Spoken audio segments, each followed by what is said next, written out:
సామెత 16:3 తీసుకుందాం. నీ పనుల భారము యెహోవా మీద మోపుము, అప్పుడు ఆయన నీ ఉద్దేశములను సఫలపరచును. మనిషి అన్నాక అనేక ఉద్దేశాలు కలిగి ఉంటాం. ఈ భూమి మీద జీవిస్తున్న ప్రతి వ్యక్తికి ఉదయం మొదలుకొని రాత్రి పడుకునేంత వరకు అనేక ఆలోచనలు, తలంపులు, ఉద్దేశాలు కలిగి ఉంటారు. ఈ ఉద్దేశాలు ఫలిస్తే మనిషి తప్పనిసరిగా పైకొస్తాడు. అయితే మనిషి హృదయంలో కలిగే ఆలోచనలు, ఉద్దేశాలు సఫలం కావాలంటే మానవ ప్రయత్నంతో పాటు దైవ సహాయం కూడా కావాలి. దైవ సహాయం కూడా ఉన్నప్పుడే మన ఉద్దేశాలు సఫలం అవుతాయి. దేవుని యందు భయభక్తి కలిగి ప్రతి పనికి ముందు ప్రార్థించి ముందుకు వెళ్ళినప్పుడు జయం పైన జయం. ఎక్కడికి వెళ్ళినా విజయోత్సవంతో తిరిగి వచ్చేవాడి దావీదు. ప్రతి విషయంలో జయం కలిగింది. తాను కాస్తున్నటువంటి గొర్రెలను ఒక ఎలుగుబంటి వచ్చి ఒక గొర్రెను లాక్కొని వెళ్ళిపోతుండగా ప్రార్థనా బలంతో దేవుని దగ్గర మొరపెట్టి మనోధైర్యం కలిగి పరిగెత్తుకుంటూ ఎలుగుబంటి మీదకి వెళ్ళి పడతాడు. పడి దాని నోటనున్న గొర్రెను విడిపించి ఆ ఎలుగుబంటిని హతం చేసి ఆ గొర్రెను రక్షించుకుంటాడు. ఇలాగే భక్తి ప్రార్థనలో ఉంటుండగా తన గొర్రెల మంద మీద ఒక సింహం దాడి చేసి ఒక గొర్రెను తీసుకుని పోతుండగా సింహం మీద కూడా పరిగెత్తుకుంటూ వెళ్ళిపడి ఒక మేక పిల్లను హతం చేసినట్టుగా ఆ సింహాన్ని హతం చేసి దాని నోటి నుండి గొర్రెను రక్షించుకుంటాడు.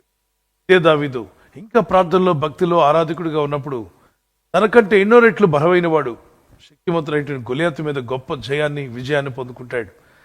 అన్ని విజయాలే. ఎందుకంటే ప్రార్థనతో పనిని ప్రారంభించాడు. ఏ పనికి వెళ్తున్నా ముందు ప్రార్థించేవాడు. దేవుణ్ణి ఆరాధించకుండా ఏ పని చేసేవాడు కాదు. కానీ ఇదే వ్యక్తి కొన్నాళ్లకు భక్తిని విడిచి సాయంకాలం ప్రార్థించకుండా, వాక్య ధ్యానం చేయకుండా దిక్కులు చూడడానికి భవనం ఎక్కుతాడు. ఒక మేడగది మీదకి వెళ్ళి పైనుండి కిందకు తప్పుడు చూపులు చూస్తాడు.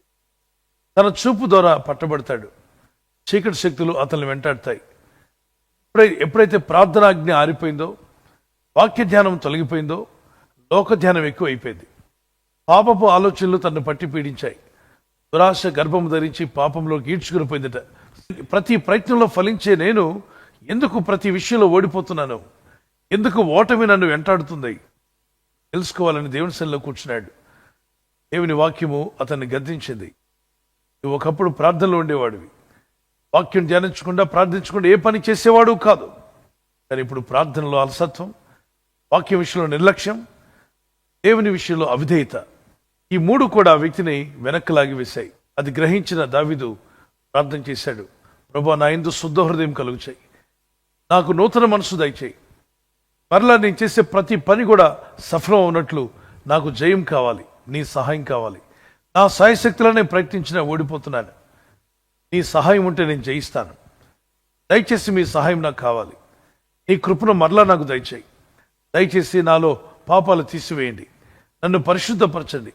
హిస్సోపుతో నన్ను కడిగి పవిత్రుడిగా చేయండి. నీ కృపలో నన్ను బలపరచు అంటూ ప్రార్థన చేసి ఆ తర్వాత ప్రయత్నాలు చేయగా మళ్ళా దేవుడు అతనికి సాయం చేయడం ప్రారంభించాడు. ప్రార్థన చేయకుండా పనికి వెళ్ళొద్దు. బైబిల్ చదవకుండా బయటికి వెళ్ళొద్దు. ఇది ఒక చిన్న నియమంగా పెట్టుకోండి. ప్రతిరోజు బైబిల్ చదువుట్లో, ప్రార్థించడంలో ఆసక్తి కలిగి ఉండండి. మన పనుల భారం దేవుని మీద మోపుదాం. ప్రార్థిస్తున్నా కూడా కొన్నిసార్లు విఫలం అవుతున్నారా? ఏదైనా రహస్య పాపం అంటూ ఒప్పుకొని విడిచిపెట్టండి. దేవుని వాగ్దానాలు తీసుకుని ఇది నెరవేరుతుంది, అది నెరవేరుతుంది అని ముందు దేవుని వాక్యానికి విరుద్ధంగా ఏదైనా మన జీవితంలో ఉంటే దాన్ని తీసేసుకోవాల్సిన అవసరం మన మీదే ఉంది. ఆ విధంగా మనం ప్రార్థన చేస్తున్నప్పుడు తప్పక దేవుడు మీ పట్ల గొప్ప కార్యాలు జరిగించును గాక. షల్ వి ప్రే. ప్రార్థన చేసుకుందాం. పరిశుద్ధమైన మా పరలోక తండ్రి, ఈ నామములో ప్రార్థిస్తున్న నీ ప్రియులందరినీ జ్ఞాపకం చేసుకున్నాడు. పరలోకమందున తండ్రి, మీ వాక్యంలో మీరు సెలవిచ్చారు. ఆ పనుల భారం నీ మీద మోపినప్పుడు మా ఉద్దేశంలో సఫలపరుస్తానన్నారు. ఈరోజు ఎవరైతే వారి పనుల భారం నీ మీద మోపి వారు ప్రార్థన చేసి ప్రయత్నం చేయబోతుండగా వారి ఉద్దేశంలో ఫలింపచేయవాడు నీవే.